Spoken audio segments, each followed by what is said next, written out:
Everyone is part of a bigger story. It's a bigger story than you can imagine. It's a big story about a really big God. Discover the story that shows you the character of God.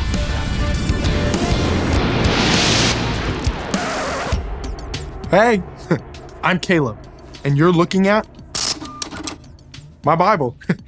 So we've got 66 separate books here that tell one big story of God's love for us.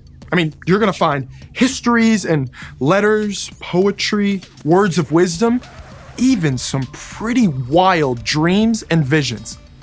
But most of all, you'll discover how God created us and loves us so much that He made a way for us to return, even after we broke our relationship with Him. God loved us first. So now we can look for ways to show His love to others. That takes initiative. And I have 4 stories from one book to show us what initiative can look like. We get started in the first chapter of Nehemiah. As an official serving the king of Babylon, Nehemiah has it made. But then some bad news arrives. Some of his people, the Israelites, have returned to Jerusalem, but the city's walls are broken down.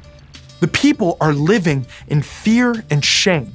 So Nehemiah sheds a tear and then gets on with his comfortable life, right? No way. As we see in Nehemiah 5. Here, Nehemiah has traveled all the way to Jerusalem to check out the damage and lead repairs. But though work on the wall is underway, Nehemiah discovers some of the Jewish people are starving, and their own neighbors and relatives are charging to loan them money. Nehemiah is so upset that he takes a break from building up the wall to lay down the law. But there's trouble from outside too. So here in Nehemiah 2, we meet Sanballat and Tobiah, officials from the lands around Jerusalem. They definitely don't want a strong-walled city as a new enemy, so they resort to making fun of the work. There you go. A fox could make those stones fall down.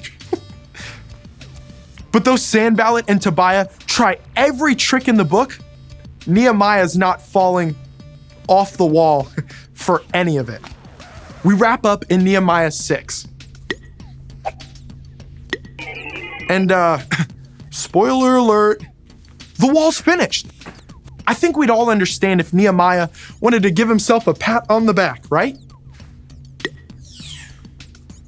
But Nehemiah knows who gets the real credit for a giant job well done. Instead of taking some vacay time, Nehemiah and all the Israelites take time to read God's word and throw a big party to honor God.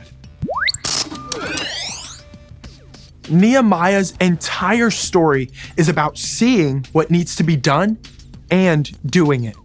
That's initiative. And I can't wait to see how it plays out in you and me.